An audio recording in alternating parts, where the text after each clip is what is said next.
가위 주사님 간증으로 하나님께 영광을 드리시겠습니다.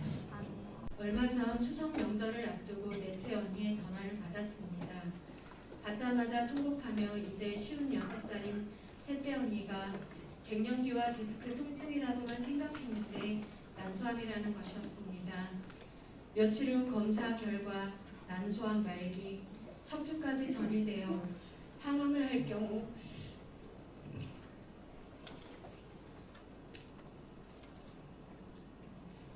1년을 살 수 있고 커진 암이 척추뼈를 눌러 척추가 골절되어 병원에 입원한 지 2주 만에 하반신마비 증상까지 더해져 일어나지도 못하게 된 것입니다. 영화에서는 볼 수 있었던 일이 언니에게 일어나니 지금도 실감나지 않습니다.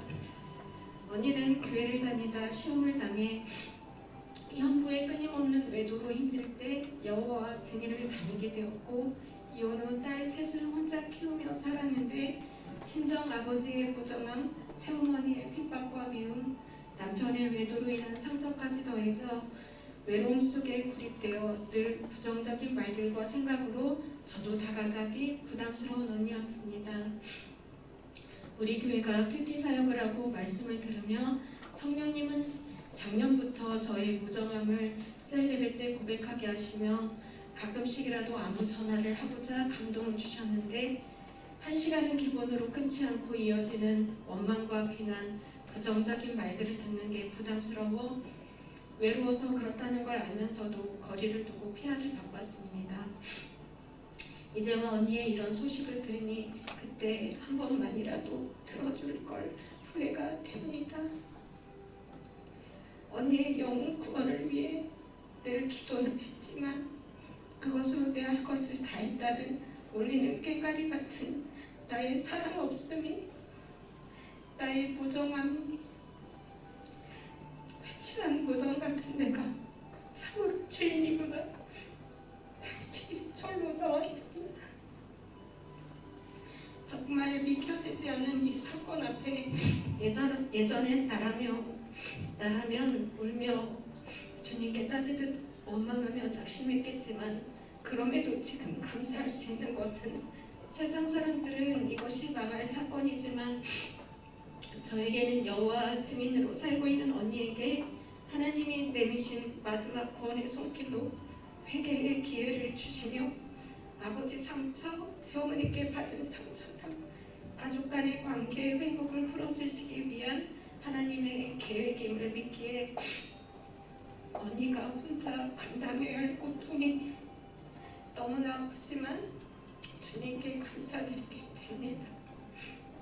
하나님은 큐티 말씀을 미리 들어 나의 마음을 준비하게 하시고 하나님이 나타내실 영광을 보라고 하시는 것만 같습니다. 저는 여러분들에게 언니의 영혼 구원을 위해 기도를 부탁드립니다. 하나님으로 언니가 이단인 여호와 증인이지만 종교를 초월하는 하나님을 믿습니다. 그동안의 나의 무정함을 회개하오니 하나님께서 언니에게 내미신 구원의 손길을 꼭 잡을 수 있기를 기도합니다. 언니의 입술에 파수꾼을 붙여주사 원망이 아닌 회개의 입술을 허락하시고 고통 가운데 내뱉으시는 과보험마다 예수님을 부르짖기를 간절히 기도합니다. 그리고 그날 그때 들어 준비된 복음의 말씀을 전할 수 있도록 저를 담대한 믿음으로 붙들어 주소서. 세상에서 망할 사건이지만 그로 주의 영광이 나타나길 기도하며 죽을 수밖에 없는 나를 살려주신 예수 그리스도의 이름으로 감사 기도드립니다. 할렐루야.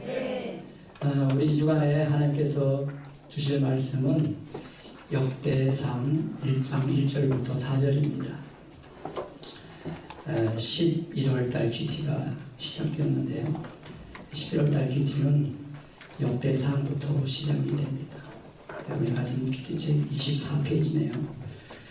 역대상 1장 1절로 4절까지 1절로 4절까지 중위층에도 오늘 많이 앉으셨네요. 1단계라서 지금 거리두기 1단계라서 한 칸씩만 띄우고 앉으면 되셔요. 옛날에는 2m씩 이렇게 규정이 되어 있었는데 한 칸씩 1m 정도 이렇게 띄우고 앉으시면 되겠습니다. 자, 1절부터 4절까지 한번 읽습니다. 시작. 아담, 셋, 에노스, 게남, 마르날, 야렛, 에녹, 브루셀라, 다음에 노아, 셈, 함, 야벳은 조상들이라. 아멘. 오늘 저 끝절까지 27절까지 읽으면 여러분의 혀가 견디지 못할 것 같아요. 이름만 계속 나옵니다. 오늘만 나오는 게 아니고 한 일주일은 계속 나와요. 혹시 혀가 굳어진 분들은 좀 계속 읽으셔서 혀를 부드럽게 하는 데 도움이 될 거예요. 역대상 1절부터 4절까지 봤는데 오늘 제목이 구원의 계보입니다. 구원의 계보. 계보라는 말은 여러분 무엇일까요? 계보라는 말을 제가 한자로 찾아보니까 말씀 원자에다가 이렇게 이을기자예요. 이을기자. 보는 이어서 적는다 그런 뜻이 적을 보자. 이어서 적는다 이런 뜻을 가지고 있어요. 우리나라 사람들이 주로 말하는 족보라고 이해하시면 되겠어요. 혈통을 계속 이어나가는 족보다. 그 믿음의 계보, 구원의 계보, 구원받은 사람들. 구속사적으로 보면 성경은 구속사적으로 적은 책이에요. 그러니까 이 구속사적인 차원에서 측면에서 구원받은 사람들이 어떻게 구원을 받았는지 구원의 그 계보가 적혀 있는 책인데, 여러분 이 역대상을 가만히 들여다보면 다른 책하고 다른 성경책하고 다른 점이 하나 딱 있어요. 그게 뭐냐면 다른 성경책은 지금 역사서가 보면은 창출내민신 이 율법서잖아요. 창세기, 출애굽기, 레위기, 민수기, 신명기. 그 다음에 역사서가 이제 여호수아부터 시작됩니다. 여호수아, 사사기, 룻기, 사무엘상하, 열왕기상하, 역대상하. 지금 역대상하잖아요. 그런데 다른 성경과는 달리 이 역대상하를 보면 아담이 먼저 나와요. 아담이. 보세요. 아담 나오지요? 아담이 나와요. 인류의 시조 아담, 인류의 조상 아담부터 나와요. 그래서 특이하게 아담부터 시작해서 역사를 다시 썼구나. 그렇게 우리가 알 수가 있습니다. 믿음의 계보 참 좋은 말입니다. 구속사적인 족보라는 뜻인데 이 믿음의 계보가 여러분의 계보가 되길 바라고 우리 교회의 계보가 되기를 바랍니다. 이 계보를 통해서 우리는 보고 듣고 배우는 것이 많아요. 교훈으로 받아들일 것이. 왜냐하면 믿음의 계보에서 떨어져 나간 사람들이 있어요. 떨어져 나간 사람들. 시험당에서 떨어져 나간 사람들. 그런 사람들이 왜 그럴까? 요즘 제가 치유사역을 하면서 가만히 묵상해 보면 그분들이 상처가 많고 좀 성격이 삐뚤어졌기 때문에 성격이 인격이 좀 미숙하기 때문에 그런 것 아닌가 그런 생각을 하게 되었어요. 그래서 오늘 저는 이 시간 세상에서는 그것을 우리는 그런 사역을 그런 그 성격을 치유하는 사역을 상담이라고 합니다. 또 심리 상담이라고 하는데 우리 기독교에서는 상담이라는 용어보다는 일반 상담이라는 용어보다는 치유라는 용어를 앞으로 좀 많이 썼으면 좋겠어요. 치유. 한번 따라해보세요. 치유 사역을 해야 합니다. 치유 사역. 예수님이 구원자로 치료자로 상담자로 이 땅에 오셨는데 치유 사역을 많이 하셨어요. 그런데 우리는 보통 치유 사역하면 육체적인 치유만 생각을 많이 해요. 병을 고치는 것. 그러나 마음의 병을 고치는 것도 치유 사역의 중요한 하나라는 것을 여러분이 인식하시고 오늘 믿음의 계보를 통해서 치유가 일어나기를 바랍니다. 사람에게는 또 하나님께로는 무엇을 받을 때 우리가 치유가 일어난다고 그랬죠. 사람이 언제 달라질까? 언제 변화될까? 언제 치유될까? 지난주에 제가 여러분에게 질문했죠. 하나님께로부터는 뭘 받을 때? 은혜를 받을 때 우리의 마음이 치유가 됩니다. 은혜를 받을 때. 그 다음에 사람한테는 공감을 받을 때. 특히 여자분들은, 남자분들은 기질상 이 골목대장 기질이 인정받기 원하고요. 또 여자분들은 공감받기를 원해요. 그냥 아무것도 따지지 말고 자기에게 좀 그냥 있는 그대로 받아주고 들어줬으면 좋겠다고 얘기하는 분들이 너무 많아요, 여러분. 그래서 사람에게는 공감받을 때, 그랬구나, 그랬어, 그럴 수도 있지, 괜찮아. 시작. 그랬구나, 그랬어, 그럴 수도 있지, 괜찮아. 이 말을 여러분 많이 하셔서 공감의 사람이 되길 바랍니다. 아멘. 하나님께서 여러분, 사람에게는 공감받을 때 우리의 마음이 치유되고요. 하나님께서는 우리에게 언제 은혜를 주실까요? 은혜 받을 때 아무튼 우리가 지금 마음이 치유된다고 여러분에게 말씀을 드렸는데, 구체적으로 그럼 언제 치유되는 거예요? 언제 치유됩니까? 그걸 명확하게 말한 사람이 있어서 여러분에게 소개했는데요. 미국의 성령이 아주 충만한 영성사역자 케빈 제다이라는 사람이 있어요. 그리고 유튜브에서도 많이 설교도 나오고 강연도 많이 나오더라고요. 케빈 제다이, 여러분 유튜브 한번 설교 한번 들어보세요. 이분이 예수님께서 케빈 제다이에게 직접 이렇게 말씀을 해주시고 가르쳐 주셨다고 고백을 하고 있습니다. 언제 치료되는가? 4가지 방법으로 나는 너를 치료한단다. 4가지 방법으로 나는 너희들을 치유한단다. 이렇게 말씀해 주셨대요. 첫 번째, 예배 드릴 때 3가지가 치유, 4가지 중에서 예배 드릴 때 3가지가 치유된다는 거예요. 첫 번째, 찬송 드릴 때, 찬송을 드릴 때, 하나님 앞에 드릴 때 여러분 갈급한 마음으로, 사모하는 마음으로 그렇게 드리시길 바랍니다. 그러면 하나님의 성령께서 여러분의 그 갈급한 사모하는 마음을 보시고 순식간에 여러분의 상처를 순식간에 만져주신다는 거예요. 이걸 우리는 기적이라고 합니다. 주여, 나는 공부합니다. 주여, 저는 상처가 많아요. 공부합니다. 갈급합니다. 하나님, 저의 상처를 치유해 주세요. 이렇게 여러분들이 기도하는 마음으로 찬양을 부르시는 거예요. 그러면 하나님께서 여러분의 갈급한 마음을, 무슨 마음을? 갈급한 마음을 보시고 순식간에 여러분의 마음을 만져주신다는 거예요. 이것이 여러분 성령 치유예요. 두 번째는 말씀을 들을 때 치유해 주신다고 케빈에게 가르쳐 주셨대요. 말씀을 들을 때. 말씀을 여러분 설교 시간에 듣지요. 로마서 12장 2절에 보면 너희는 이 세대를 본받지 말고 어떻게 하라고요? 오직 마음을 새롭게 하여 변화를 받으라고 그랬어요. 이때 변화가 된다고 하는 거예요. 언제? 말씀을 받을 때. 하나님의 말씀을, 이 말씀도 갈급한 마음으로 아멘으로 이렇게 받을 때 아주 진실한 마음으로 아멘. 그렇게 진실한 마음으로 받을 때에 그 말씀이 여러분의 영과 혼과 관절과 골수를 찔러 쪼개기까지 해서, 에베소서 속에 하나님의 말씀이 들려오면 그 말씀이 깨달아질 때가 있어요. 그러면 그때 우리의 영혼이, 육체가, 관절 골수가 찔러 쪼개기, 이건 수술을 말하는, 찔러 쪼갠다는 것은 수술한다는 거예요. 치유한다는 것입니다, 여러분. 그 말씀을 사모해서 들으시기 바라고요.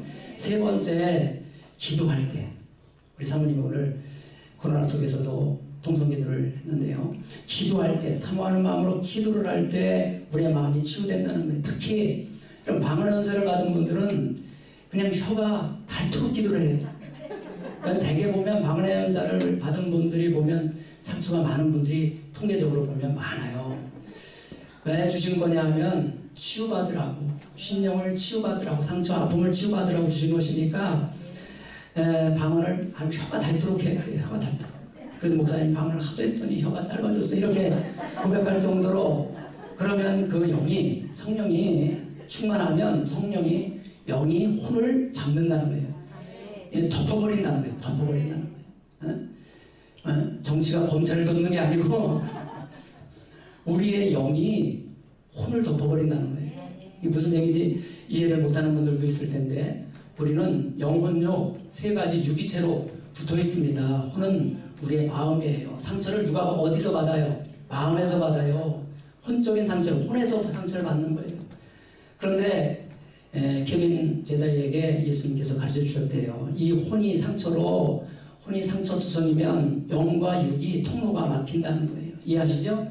영과 육이 통로가 막혀버려서 영이 자라질 않는다는 거예요. 신앙이 자라질 않는다는 거예요. 그래서 상처가 많은 분들은 어제나 오늘이나 똑같아요. 10년 전이나 20년 전이나 똑같아요. 신앙이 자라질 않아. 응? 그래서 우리는 치유를 꼭, 마음의 상처를 꼭 받아야 됩니다.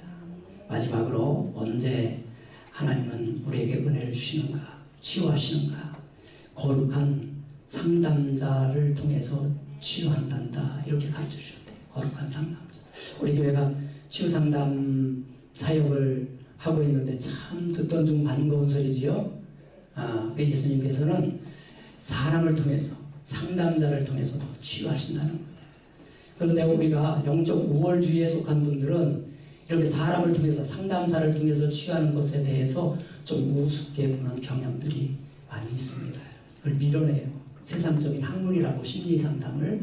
그러지 마시고 여러분, 다 일반 은총으로 하나님께서 주신 일반 은총, 하나님의 귀한 은총입니다. 의학을 주셔서 우리가 현대 의학을 통해서 우리의 병을 얼마나 치료를 많이 받아요. 옛날 같으면 맹장만 걸려도 죽었잖아요, 여러분. 의술이 발달되지 않았어. 오늘날 심리학이 발달되어서, 물론 이제 심리학이라는 학문이 비기독교적인, 비성경적인 것들이 많아요. 그거 버리면 돼. 그런 이론들은 버리고 우리에게 꼭 필요한 유익한 것들을 받아들여서 여러분과 저가 치유를 많이 되었으면 좋겠습니다. 지난주에 실시간 상담을 목요일날 저녁 8시 했는데 생각했던 것보다는 많은 호응을 주셔서 감사합니다. 실시간 채팅이 한 50명은 들어온 것 같아요. 양촌에서 한 20-30명, 우리 교인들이 20-30명.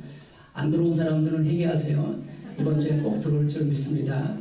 이 사역이 저는 이 시대에 꼭 필요한 사역이라고 보고요. 임하고 부부 사역만 마스터하면 여러분들이 어떤 사람을 만나도, 자녀 상담도, 부모 상담도, 다 청소년 상담도 다 할 수 있어요. 부부가 굉장히 어려운 상담 사역이에요. 이것만 이제 여러분이 잘 공부하고 마스터하면 이 시대에 꼭 임하고 상담사로 영혼을 살리고, 사람을 살리고, 자녀를 살리고, 부부를 살리고, 가정을 살리는 귀한 상담자가 될 줄 믿습니다. 할렐루야.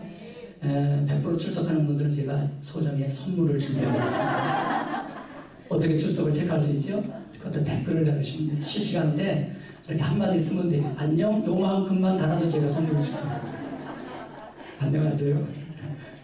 그리고 이제 못 들었어요. 저 목요일날 8시에 못 들었어. 일이 있어서 바빠서. 그러면 녹화된 거 들어오셔서 거기다 댓글 또 다시면 되겠습니다. 많은 호응과 기도를 부탁을 드립니다. 여러분들이 상담을 듣고 공부하는 그곳에서 끝나지 말고요. 어디까지 가야 되냐면 질의응답도 해야 되고요. 그 다음에 토론도 할 줄 알아야 돼요. 그 다음에 남을 가르칠 줄 알아야 돼요. 그래서 유대인들 학습방법에서 하부다 방식에서는 남을 가르치면 내 것이라고 했어요. 그러니까 말로 표현하지 못하는 것은 아는 것이 아니고 남을 가르칠 때 최고의 실력이라고 이렇게 인정을 해줍니다. 여러분, 남을 가르칠 수 있는 그런 데까지 훈련을 좀 했으면 좋겠다는 생각이 듭니다. 오늘 역대상 성경, 다른 성경하고 다 특별히 다른 점이 뭐라고 그랬지요? 아담의 이름부터 나온다는 거. 아담의 이름부터 시작하면서 역사가 시작된다는 거예요. 이 구원받은 사람들의 계보가 나오는데 계속 누구는 누구를 낳고, 한번 보세요. 누구는 누구를 낳고, 누구는 누구를 낳고 또 낳고 또 낳고 계속 이렇게 이어지는데, 이 성경을 가지고 여러분에게 무슨 설교를 해야 될까 걱정이 태산 같아요. 이름만 잔뜩 나오니까. 그래서 여러분 1절부터 4절까지만 가만히 분석해 보면 무슨 설교를 해야 되는지 답이 나와요. 그래서 그 부분을 여러분과 함께 나누어 보도록 하겠습니다. 1절부터 4절까지 다시 한번 읽어보세요. 시작.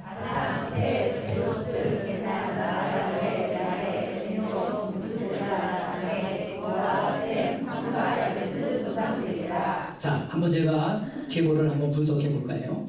아담, 여기 보세요. 한번 아담의 두 아들이 있었죠? 가인과 아벨입니다. 아벨이 하나님 앞에 예배를 잘 드려서 응답받으니까 가인이 시기가 나서 남 잘 되는 것 굉장히 싫어하는 사람이 가인이에요. 그래서 이 아벨을 죽여버렸어요. 최초의 인류의 사건입니다. 이게 살인 사건이에요. 그리고 하나님께서 다시 셋이라는 셋 이름입니다. 셋이라는 아들을 주셨어요. 그 구원의 계보에서 사람을 죽였으니 가인 떨어져 나갔지요. 다시 셋을 통해서 구원의 계보가 이어집니다. 이 셋을 통해서 여러분 누가 나요? 노아라는, 여러분 잘 아시죠? 창세기 6장에 나오는 노아라는 사람이 나타납니다. 노아의 아들 3명 있었지요? 셈, 그 다음에 함, 그 다음에 야베. 황인종, 백인종, 흑인족이 됐다고 합니다. 이 세 아들이. 근데 이 셈이 우리나라도 셈족이에요. 셈족. 함은 흑인이 됐다고 하는데 또 야벳은 이제 백인족이 됐다고 하는데 아무튼 셈족 중에서 아브라함, 하나님께서 창세기 12장에 보면 아브라함을 부르세요. 창세기 12장에서 아브라함. 이 아브라함을 부르시고 다시 구원의 계보가 다시 이어집니다. 어떻게 이어지냐 하면 아브라함의 아들 누가 나타나죠? 이삭. 그런데 이삭은 약속의 자녀입니다. 그런데 아브라함이 이삭의 자녀를 기다리지 못하고 어떻게 했지요? 살치게 했습니다. 누구지요? 이스마엘이라는 사람이 탄생을 해요. 두 아들이 있어요. 그러니까 약속의 자녀가 아니니까 믿음의 계보를 이어갈 수 없겠죠. 그래서 이삭을 통해서 다시 자식이 탄생됩니다. 누구죠? 에서하고 야곱. 근데 에서는 세상적인 사람이었어요. 먹고 마시는 거, 놀러 다니는 거 이거 좋아하는 사람이 하나님에는 관심이 없어요. 천국에는 관심이 없어요. 그래서 야곱을 통해서 하나님이 구원의 계보를 쭉 이어가십니다. 야곱이 아들이 몇 명이에요? 12아들이 탄생됩니다. 자, 야곱이 다시 위를 한번 보실까요? 야곱이 12아들이 있는데 12아들은 다 여러분에게 이렇게 소개할 수 없고 4아들만 합니다. 4아들. 이 구원의 계보 중에서 4아들 중에 한 사람이 구원의 계보를 이어갑니다. 그래서 4사람인데 첫째 아들은 누구죠? 루벤. 둘째 아들은 시므온. 이 지금 역대상 2장 1절에 나옵니다. 참고해서 2장 1절 한번 써주세요. 자, 시므온, 그 다음에 레위, 그 다음에 마지막 4번째 아들 유다. 가룟 유다가 아니에요. 유다라는 이름이 따로 있어요. 이렇게 4명에 의해서 계보가 이어지는데 첫째 아들은 원래 계보가 이어지더라면 육적인 장자 루벤을 통해서 내려가야 되는 것 아니겠어요? 성경은 절대 그렇게 내려가지 않습니다. 누가 하나님을 사랑하느냐? 누가 하나님의 사람인가? 누가 신령한 하늘나라에 관심이 있는가? 이 사람을 통해서 계보가 이어졌는데 안타깝게도 루벤이라는 사람은 야곱 아버지의 첩을 범했습니다. 침범했어요. 간통 사건이죠. 그래서 루벤은 또 제쳐졌어요. 그 다음에 시몬과 레이라는 사람은 살인 사건을 저질렀어요. 두 사람도 제껴지겠죠. 그런데 유다라는 사람도 다 온전한 사람이 없어요. 다 상처가 그렇게 많은지 다 사고쳤어요. 아무튼 유다라는 사람은 이분들처럼 치명적인 그 잘못이 있어요. 그게 뭐냐면 매너리. 알고는 하지는 않았는데 알고 한 것은 아닌데 매너리와 또 이렇게 간통 사건이 일어나요. 매너리가 이제 창녀로 속이고 이렇게 동침을 하게 되는데 그 얘기는 좀 이렇게 나중에 하더라도 아무튼 이 유다라는 사람은 이제 믿음의 기호가 이렇게 쭉 나타나는데 여기서 우리가 진짜 믿음의 계보를 통해서 여러분 좀 보면서 느낀 게 뭐 있어요? 뭘 느낄 수 있어요? 뭐가 느껴집니까? 한결같이 하나님이 부르시는데 한결같이 의로운 사람, 도덕적인 사람, 깨끗한 사람, 성인군자를 부르시지 않는다. 다 문제투성이인 사람들로 인하여 이 구원의 계보를 이어가는데요. 저와 여러분을 보면 알 수 있어요. 저와 여러분은 뭐 세상 사람들보다 깨끗하고 거룩하고 훌륭해서 이 자리에 앉아있다고 생각한다면 그분은 아직도 가면이 안 벗겨진 사람이지요. 아직도 철이 안 난 사람이에요. 도덕성이 우리 교회 다니는 사람들이 훨씬 떨어지는 분들도 한두 명이 아닙니다. 그럼에도 불구하고 하나님께서 하나님의 자녀를 이렇게 불러주신 것은 하나님의 은혜다 그 말이에요. 그럼 은혜 받았으니 이제는 우리가 정신 차리고 거룩을 추구하면서 살아야 되겠죠. 그래서 여러분, 사랑하는 여러분, 그래서 우리는 이 계보를 통해서 우리는 어떤 교훈을 받아들여야 되느냐 하면, 유다라는 이 사람의 한번 얘기를 한번 하고 나서 여러분에게 다시 한번 질문해 볼까요? 유다라는 사람은 어떻게 해서 그런 좀 안 좋은 일을 하게 되었는가? 유다라는 사람은 네 번째 아들인데 큰 아들이 3명 있었어요. 유다의 아들이 3명 있었는데, 이 3명 있었는데 큰아들이 죽었어요. 큰아들이 죽어서 그 당시에 고대 사이의 풍습은 큰아들이 죽으면 작은아들이 둘째가 형수를 데리고 살아야 되는 그 형사 취수의 법칙이 있었어요. 형사 취수 법칙 맞나요? 형사 취수? 아무튼 형수를 자기가 들고 살아야 되는, 혼인해야 되는 겁니다. 그런데 둘째 아들이 형수하고의 동침을 거부하는 바람에 죽어버리고 말았어요. 그래서 이제 유다가 아버지가 이제 겁이 나겠지요. 이제 셋째 아들, 막내 아들을 또 큰며느리에게 줘야 되는데 겁이 나니까 이제 마음속에 심리적으로 또 죽으면 어떡할까, 그런 생각이 겁이 나가지고 이 큰며느리를 신정으로 쫓아보냈습니다. 그리고 나서 이제 이 유다가 심리적으로 많이 불안했겠죠. 스트레스가 쌓였겠죠. 아무래도 심리적으로 보면 남자들은요, 심리적으로 스트레스 받고 불안하면 이 섹스로 자기의 스트레스를 풀려고 하는 경향들이 있는 사람들이 많이 있습니다. 그래서 이 사람이 장녀를 찾아간 거야. 유다 아버지가 장녀를 찾아갔는데, 그 아버지가 그 친정집으로 가는 그 며느리가 살고 있는 친정으로 온다는 소식을 듣고, 이 다말이라는 며느리인데 다말이 장녀로 가장을 합니다. 옷을 장녀로 가장을 해서 이제 머리를 뭘로 뒤집어 썼겠지요. 그리고 나서 변장을 하고 시아버지를 받아들이는 거예요. 시아버지는 그것도 모르고 다말하고 이제 동침을 하게 됐는데, 돈을 가지고 가지 않아서 염소 새끼를 한 마리 주겠다고 약조를 한 거예요. 그런데 염소 새끼가 이제 아직 주지는 않고, 그러면 이 다말이라는 여인이 시아버지라고 걸 알았겠지요. 알고 이제 그럼 약조를 하라. 그랬더니 유다라는 사람이 지팡이하고 도장하고 또 끈 3가지를 주고 나중에 염소 새끼를 주겠다, 이걸 가져오면, 그렇게 약조를 하고 일을 끝냈는데, 나중에 소식이 들려오는데 며느리가 배가 불러온다는 거예요. 임신했다는 소식이 들려옵니다. 간통이죠. 그러니까 이 시아버지 유다가 화가 나가지고 저 며느리를 끌어내어서 불태워 죽여라, 이렇게 된 거예요. 그때 다말이라는 여인이 시아버지에게 보낸 것이 뭐였어요? 지팡이, 끈, 도장, 이 3가지를 보낸 거예요. 이 사람과 제가 동침한 사람이다. 그러니까 시아버지가 그 말을 듣고 깜짝 놀랐겠죠. 깜짝 놀랐겠죠.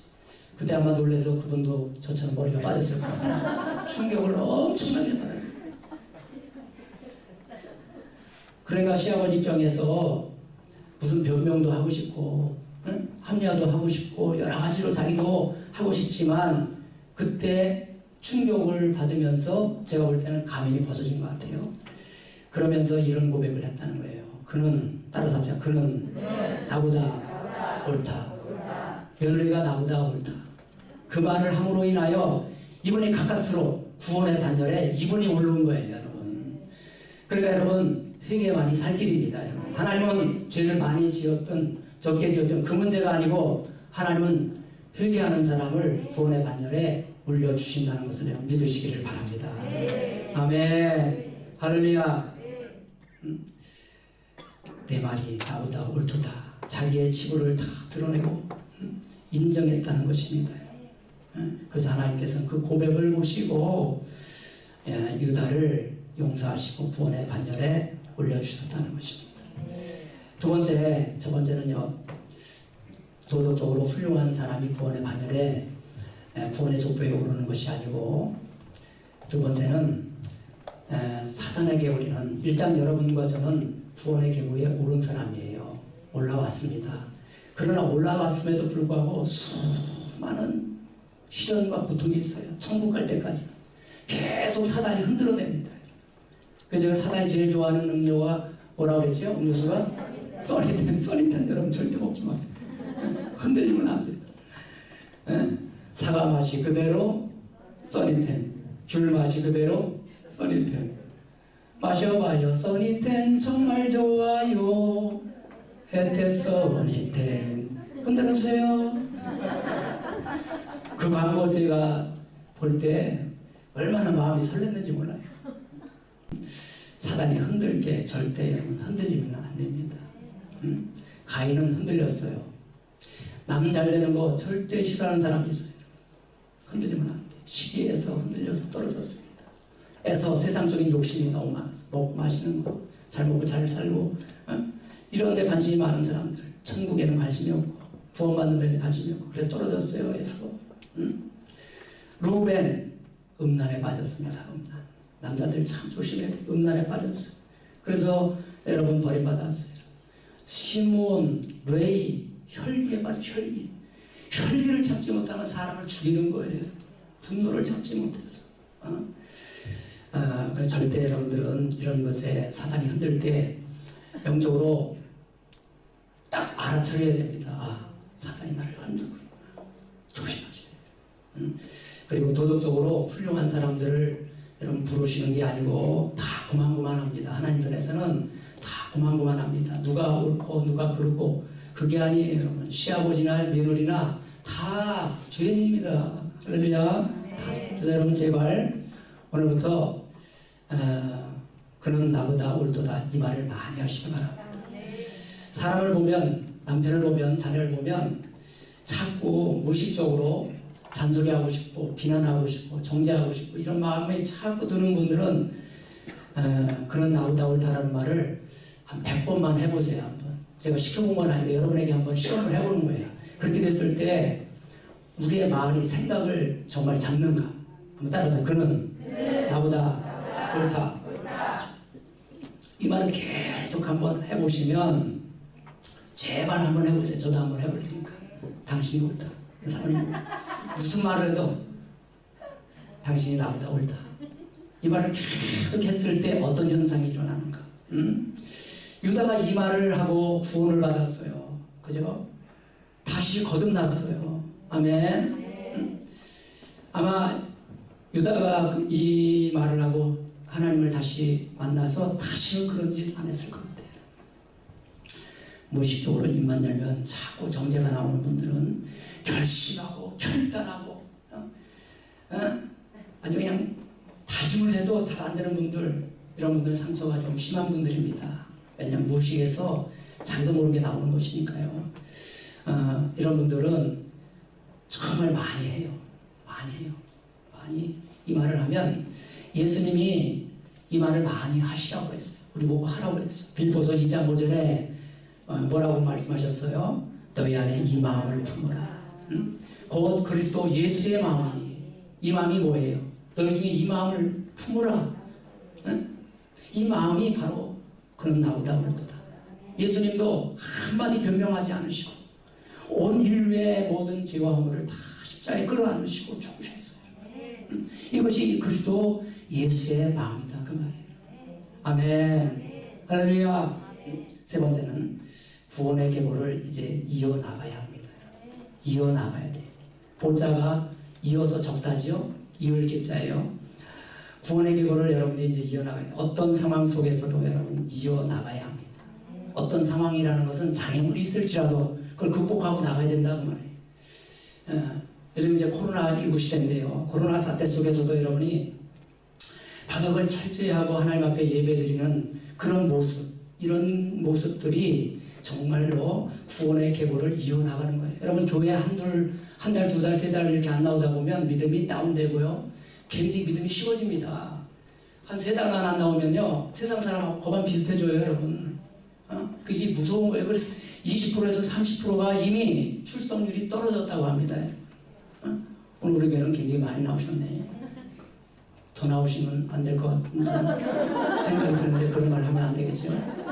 가만히를 깔아서라도 앉으면 되니까 그런 생각 절대 하지 마시고, 목사님 그러는데 교회 가면 자리가 한 자리 띄고 앉으면 앉을 자리가 없대요.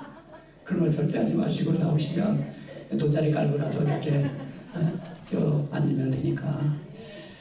절대 여러분 코로나라고 믿음이 떨어지면 안 됩니다. 여러분. 아멘. 절대로 떨어지면 안 돼요. 사단의 유혹이라는 것을, 미끼라는 것을 꼭 기억하시기 바랍니다. 창세기 12장에 아브라함을 하나님이 부르셨다고 했죠. 하나님은 갈대아 우르에 사는 아브라함을 믿지 않는 그런 우상을 섬기는, 아버지가 우상을 섬기는 가정에서 태어난 아브라함을 창세기 12장에서 부르셨어요. 여러분. 너는 본토 친척 아비 집을 떠나라. 그리고 내가 지시할 땅으로 가라. 그리고 내가 너로 큰 민족을 이루게 하고, 그리고 내가 너로 복을 주어 내 이름을 창대케 하리라. 그리고 너는 복의 근원이 될지니라. 아멘. 그런데 여러분 여기서 보시다시피 아브라함은 아들이 하나밖에 없었어요. 여러분. 무슨 그런데 내 자손이 하늘의 별처럼 땅의 모래알처럼 많아지게 하리라. 그런 복을 주신다고 약속하셨어요. 이게 육적인 복이라기보다는 영적인 구원받은 사람들이, 구원받을, 우리가 믿음의 조상을 아브라함이라고 합니다. 그죠? 우리는 아브라함을 믿음의 조상이라고 생각하고 있는데, 이 아브라함의 복을 받을진데 그 아브라함의 복이 뭐냐면 영적인 복이에요. 우리를 통해서 우리는 이제 구원을 받아서 당대 1대가 된 사람들이 많아요. 그죠? 여러분 1대, 2대 한번 손 들어보세요.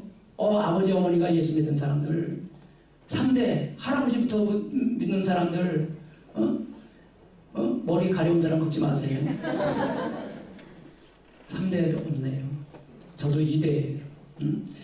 그 여러분의 구원의 계보를 여러분을 통해서 계속 이어나갈 것인데, 아브라함을 통해서 여러분 믿음의 조상으로 인하여 온 인류가 예수 그리스도를 통해서 구원을 받아서 얼마나 많은 사람들이 정말 하늘의 별처럼 땅의 모래알처럼 구원을 많이 받았습니까? 이것이 내가 너로 큰 민족을 이루게 한다는 거예요.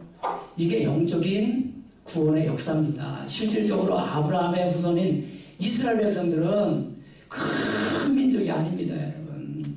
인구 600만 명밖에 안 돼. 땅은 경상북도밖에 안 돼. 강원도 그 정도 땅밖에 안 돼. 사이즈가, 크기가. 그러니까 영적인 믿는 사람들이 그만큼 많아진다는 거예요. 그래서 여러분들도 아브라함의 복을 받으시길 바랍니다.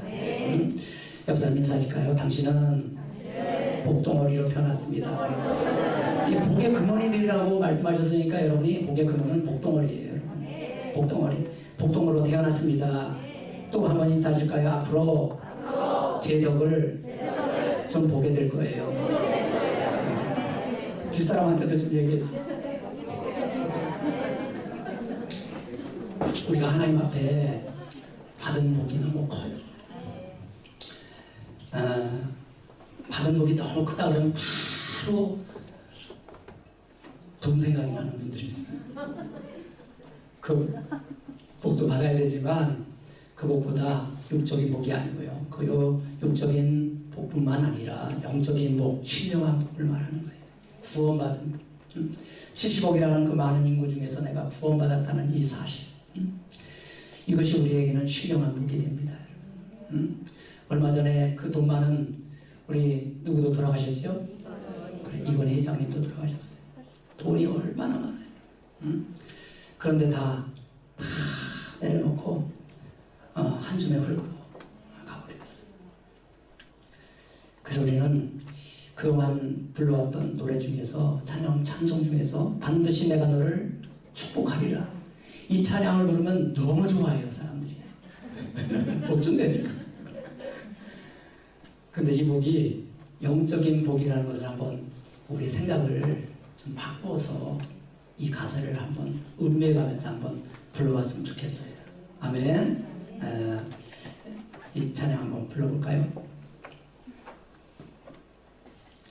반드시 내가 너를 축복하는 박수 치면서 반드시 내가 너를 축복하리라 반드시 내가 너를 이루었으리라 천지는 변해도 나의 약속을 영원히 변치 않으리 두려워하라 두려워 말라 하나도 담대하라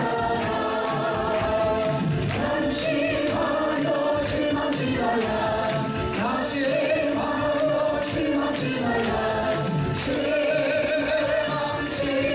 말라 내 소원이로도 날 속이오리니 내게 영광 돌리니 내 소원이로도 날 속이오리니 내게 영광 돌리니 영광의 그날이 속히 온답니다. 그건 돈을 떼어주러 오는 것이 속히 온다는 거예요. 그날이 속히 온다는 거예요. 사업이 잘 되는 날이 속히 온다는 거예요. 모르는 날이 속히 온다는 거예요.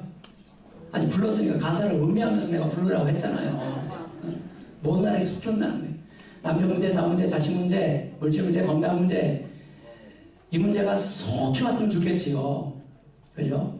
근데 이 문제는 제가 예언하건대요. 제가 예언가는 아닌데 예언하건데 여러분의 거룩이 이루어지면 속히 오게 되어 있습니다. 그래서 여러분의 거룩, 이 믿음의 기구에서 떨어지지 아니하도록 굳건하게 하기 위하여 하나님께서 여러분에게 잠시 남편 문제, 사업 문제, 직장 문제, 질병 문제, 경제 문제, 물질 문제 이런 문제들을 우리에게 허락하시고 코로나19도 우리가 교회가 거룩해지라고 교회가 너무 세속화되었잖아요. 대형화되고 정말 그랬잖아요. 저도 목사이지만 목사 내 명함을 이렇게 인사하면서 내 명함 내밀기도 참 부끄러운 시대에 살고 있습니다. 그래서 하나님은 이 교회를 거룩하게 하시려고 여러분의 가정을 거룩하게 하시려고 부부를 거룩하게 하시려고 여러분 부부는 결혼은 행복이 아니고요. 행복을 추구하면 부부는 싸우게 되어 있어야 됩니다. 거룩을 추구해야 됩니다. 성숙을 추구해야 돼요. 아멘. 그래서 우리는 하나님께서 나에게 이렇게 시련을 주시는 것은 하나님의 구원을 받고 거룩한 백성이 되라고 잠시 나에게 허락한 고난이구나 이렇게 생각하시길 바랍니다. 하나님은 수업료를 많이 치르게 하셔요.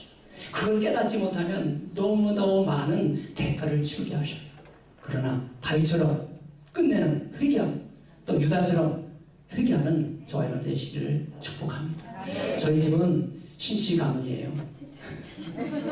우리 집도 별 볼 일 없는 집안이에요. 할아버지가 엄청나게 고집이 세시고요. 저 그 골망대라고 그 담배 피우는 거 있잖아요. 노쇠로 만든 거 그걸로 머리 많이 깨졌어요. 막 뜯어맞아가지고. 그러니까 할아버지 근처 가지 않을 정도로 이렇게 무서운 분이었어요. 근데 저희 집안에 구원의 복음의 빛이 비추기 시작했어요. 당시 고모님이 한 분 계셨어요. 딸이. 근데 이분이 이제 6형제 8남매인데 한 분은 죽고 이제 그런데 이분이 당시 정신분열증으로 요즘엔 이제 정신병이죠. 정신분열증으로 고통을 받고 있었습니다. 오늘날도 이 병은 현대의학으로도 잘 고쳐지지 않는 병이잖아요. 그러니까 미쳐서 막 돌아다니니까 아버지가 이제 둘째인데 아버지가 이 고모를 데리고 교회를 간 거예요. 잘 가지요? 잘 간 거예요. 아버지가 고모를 데리고 교회를 다니기 시작하는데 그 교회가 너무 먼 거예요. 한 10리길? 20리길 돼요. 그러니까 너무 머니까 아버지가 사는 그 동네에 우리 동네가요 죽일리, 죽삼리, 죽사리 이렇게 네 동네가 있어요. 죽일리는 소죽이라고 했어요. 소죽. 그 다음에 죽일리는 방울미. 우리 동네가 방울미야 죽일리. 죽삼리는 양규리, 죽사리는 여술 이렇게 돼 있었어요. 근데 네 동네에 교회가 없는 거야. 그래서 아버지가 생각하기에 여기다 교회를 개척했으면 좋겠다. 이렇게 미국 선교사한테 건의를 해가지고 자기가 이제 아버지 본인이 할아버지한테 받은 그 땅을 담보 잡혀가지고 미국에서 차관인가 뭘 끌어다가 이렇게 교회를 진 거예요. 아버지가 직접 이렇게 교회를 지셨다고 해요. 선교사하고 같이 천막교회부터 시작해가지고 그래서 이제 그 아버지가 이제 둘째니까 밑에 동생, 형님은 잘 말 안 듣고 밑에 동생 다 전도해가지고 교회를 다 다니게.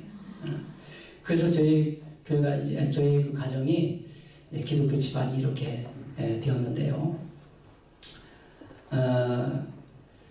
그 당시에는 참 힘든 시기잖아요. 그래서 뭐 아버님이 참 어려운 그 가난한 시절이었지만은 동생들을 이렇게 전도했는데 그 동생들 중에서 작은 아버님이 목회자가 되었어요. 근데 할아버지가 아직도 그 강박하셔서 복음을 받아들이지 않으면 이제 돌아가실 때는 제가 고등학교 1학년 때 돌아가셨는데 그때는 예수님을 영접하시더라고요. 그런데 안타깝게도 이 작은 아버지가 목회자가 되는데 이제 신학교를 들어갔는데 학비를 안 대주는 거예요. 학비를 안 대. 그리고 학비는 안 대주는 건 좀 괜찮아요. 유산도 안 주는 거예요. 다른 사람들은 10마디씩 땅을 이렇게 다 분배를 해줬는데 신학을 한다는 이유로 목사가 된다는 이유로 유산을 안 준 거예요. 그 서러움이 얼마나 컸겠어요, 작은 아버지가. 그러니까 이 세계척을 해서 교회를 일으키려고 하니 얼마나 힘들었겠어요. 저도 그래서 작은 아버지 때문에 어릴 때부터 나는 다른 건 다 해도 목사는 안 하겠다. 아주 다짐을 한 사람이에요. 너무 가난하고 사는 게. 그래서 여러분 그런 상처가 있었는데 제가 목회자가 됐다는 거예요, 여러분. 참 하나님의 은혜죠. 그런데 제가 어릴 때 그 작은 아버지가 너무 힘들게 사니까 형들이 이제 은혜를 다 받았잖아요, 그죠? 은혜를 받고 그러니까 제가 그때 학교 다닐 때 듣는 얘기로는 아버지가 주선을 하셨는지 우리 땅 한 평씩 이렇게 각출해서 좀 모아서 그 목사 작은 아버지를 도와주자 이렇게 해서 좀 도와준 걸로 제가 기억을 하고 있어요. 은혜 받으니까 이제 이제 작은 아버지가 아버지한테 할아버지한테 그 받지 못한 한을 많이 풀고 위로를 좀 받아주셨던 것 같은 생각이 들어요. 여러분 이 자리에 앉아 있는 분들 대부분 일대라고 했죠. 일대에서는 당대에서는 핍박도 많아요.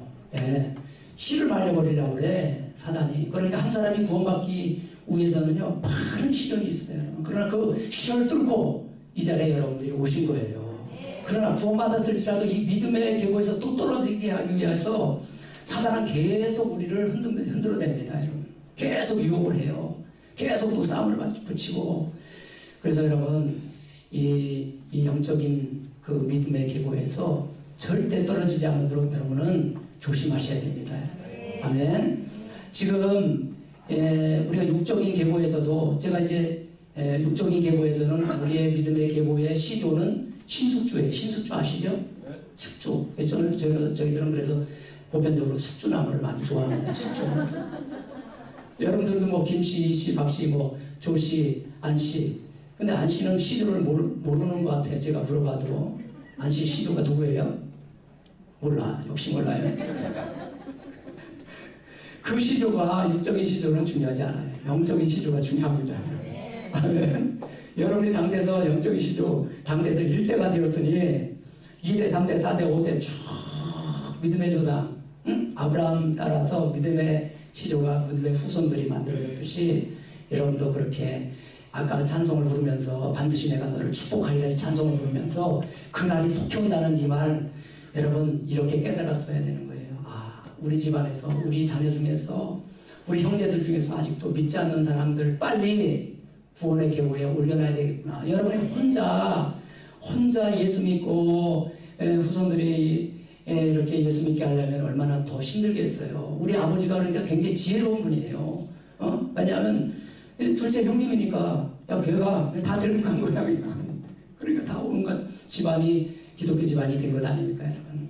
여러분의 가진 물질, 건강, 또 여러분이 무슨 지위가 높다면 여러분 그런 직분을 하나님이 주신 것은 그런 힘을 주신 것은 전도하라고 주신 것입니다. 할렐루야. 어느 장소에 있든지 믿음의 계보가 번창되기를 예수님의 이름으로 간절히 축복합니다. 할렐루야. 기도하겠습니다. 하나님 우리가 하나님의 자녀로 또 천국 백성으로 또 거룩한 백성으로 부름을 받았습니다. 이 부름을 받기까지 얼마나 많은 시련과 고통이 있었습니까? 그러나 이 자리에 서게 하셨으니 감사하고 고맙습니다.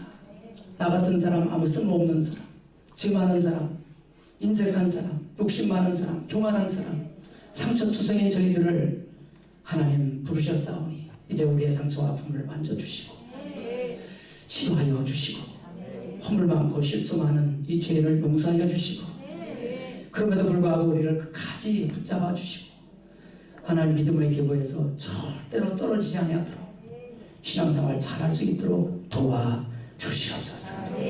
하나님 잘못을 했을지라도 하나님 유다처럼 다윗처럼 진정성 있는 눈물의 회개를 하나님께 드림으로 다시 살아난 것처럼 행여나 우리가 하나님과의 관계가 멀어져 있다면 진정성 있는 회개를 통해서 또 진정성 있는 사과를 통해서 하나님과의 관계가 회복되고 또 사람과의 관계도 회복되는 축복을 누리게 하여 주시옵소서.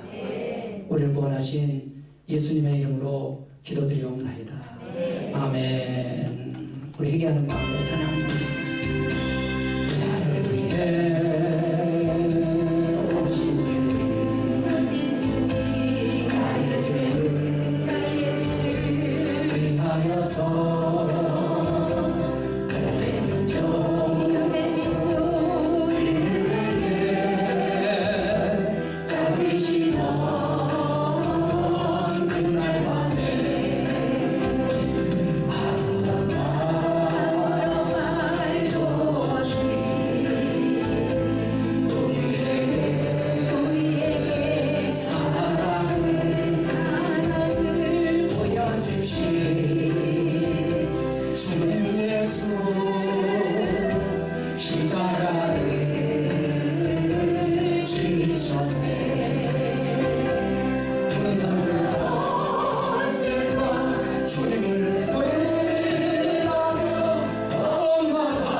우리 가슴에 손을 얹고 하나님 이 마음의 상처 아픔을 주께서 만져주시고 치료해 주셔서 우리 가정이 속히 회복되기 원합니다. 한국교회가 속히 치료되길 원합니다. 하나님께서 불쌍히 여겨 주시옵소서.